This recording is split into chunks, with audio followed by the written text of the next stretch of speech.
Hello बच्चों, let's read the question. Question says let P1 R dot 2 I cap plus J cap minus 3K cap equal to 4 be a plane. P2 be another plane which passes through the point 2 comma minus 3 comma 2 2 comma minus 2 comma minus 3 1 comma minus 4 comma 2.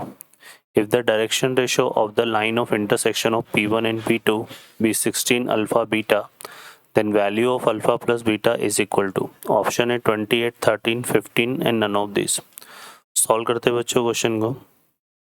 इस question के लिए जो की concept है वो देख लेते हैं यहाँ पे हम.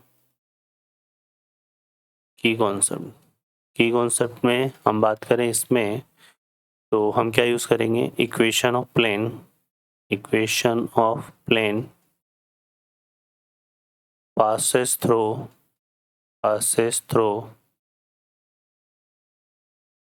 point x1 y1 z1. तो यह जाता है a x minus x1 plus b y minus y1 plus c z minus z1 equal to 0. Solve करते हैं बच्चों. यहाँ पर इस क्वेश्चन में हमें देखिए एक तो प्लेन दे रखा है P1. इसका इक्वेशन यहाँ पर क्या है, r vector dot 2i cap plus j cap minus का 3k कैप इक्वल टू 4 है. ठीक है. अब यहाँ से अगर हम देखें इसमें तो एक तो यह हमारे पास आ गया.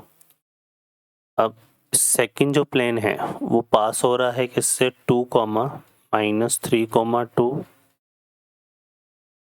2 कॉमा माइनस 2 कॉमा 3 माइनस 3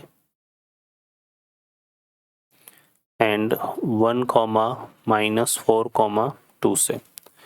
तो इन तीनों पॉइंट से पास होने वाले प्लेन का इक्वेशन फाइंड करना है. तो हम यहाँ पे पहले लिख लेते हैं लेट इक्वेशन ऑफ प्लेन. ये हमारे पास क्या जाएगा, फर्स्ट पॉइंट को कंसिडर करें तो a इंटू कितना जाएगा x minus 2 plus b into x y plus 3 and plus c into z minus 2 equal to 0. अब ये जो प्लेन है इन दो पॉइंट से पास हो रहा है तो दोनों पॉइंट भी इसको सेटिस्फाई करेंगे. तो ये 2 माइनस 2 माइनस 3 को पुट करे तो a इंटू कितना आएगा 2 माइनस 2 0 हो जाएगा. फिर आ जाएगा हमारे पास माइनस 2 पुट करेंगे तो माइनस 2 प्लस 3 1 आ जाएगा तो प्लस का b आ जाएगा. और माइनस 3 पुट करेंगे तो माइनस 3 और यहाँ पे क्या है माइनस 2 तो ये कितना हो जाएगा माइनस का 5c इक्वल टू 0. तो एक तो ये रिजल्ट आ गया. और ये सेकंड 1 कॉमा माइनस 4 कॉमा 2 को इसमें पुट करेंगे तो 1 माइनस 2 कितना आएगा माइनस का 1 तो ये आएगा माइनस का a. फिर हम करेंगे यहाँ पे माइनस 4 पुट y की जगह तो माइनस 4 प्लस 3 तो ये आएगा माइनस का b. और फिर हम 2 पुट करेंगे तो 2 माइनस 2 ये तो 0 हो जाएगा. तो यहाँ से आएगा 0 इंटू सी इक्वल टू 0. ठीक है. अब इन दोनों की हेल्प से हम क्या करने वाले हैं, यहाँ पर ABC की वैल्यू निकालेंगे. तो यहाँ से देखो a अपॉन ये हो जाएगा हमारे पास क्या, यहाँ पे आएगा देखो 1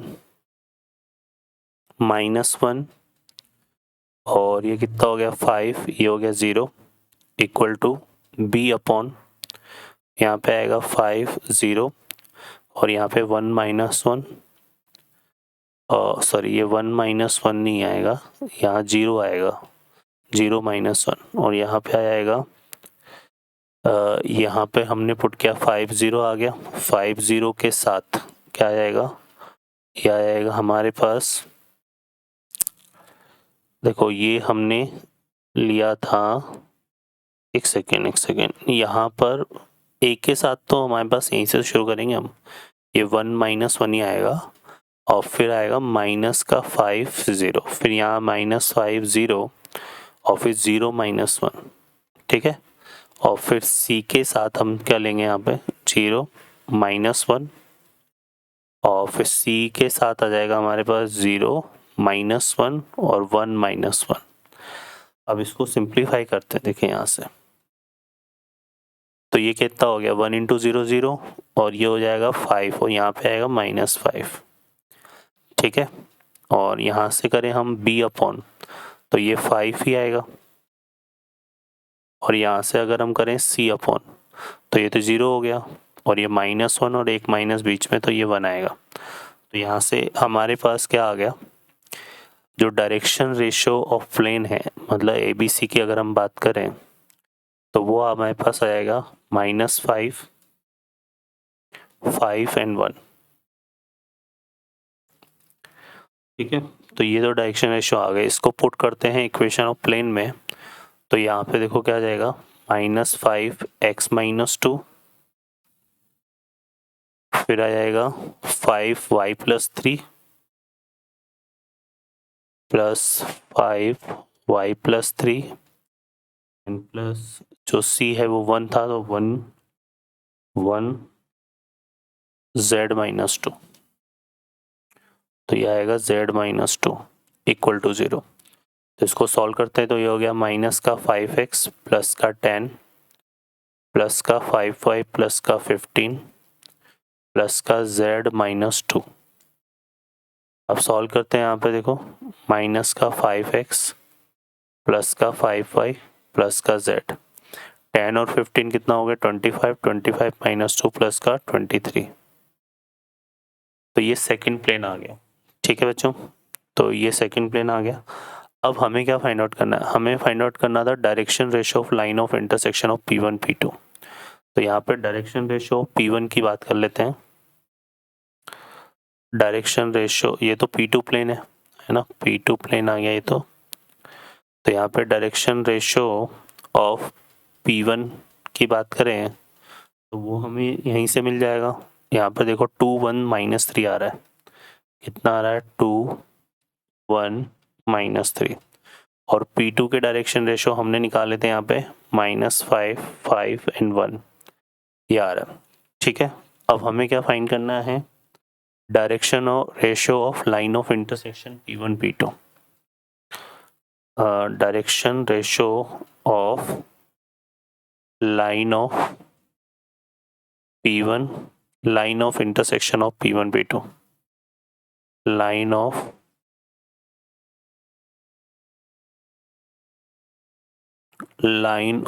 intersection of P1 and P2,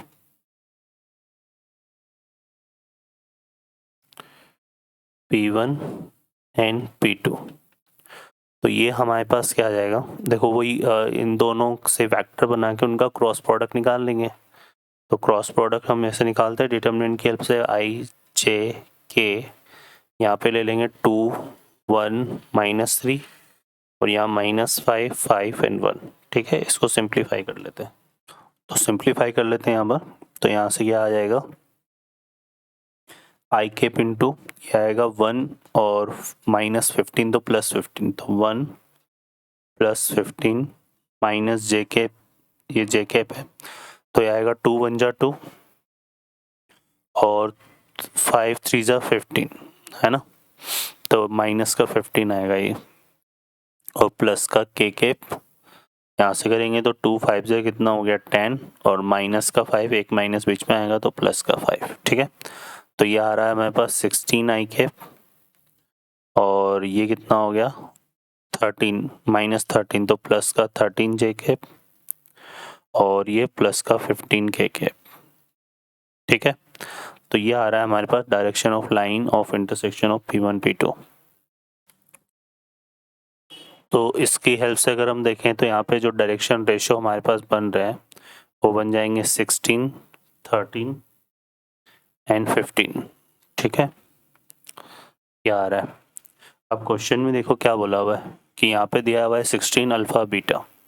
question में हमें जो डायरेक्शन रेशियो है वो दे रखे हैं 16 अल्फा बीटा, तो अल्फा की वैल्यू 13 हो जाएगी और बीटा की वैल्यू 15 हो जाएगी।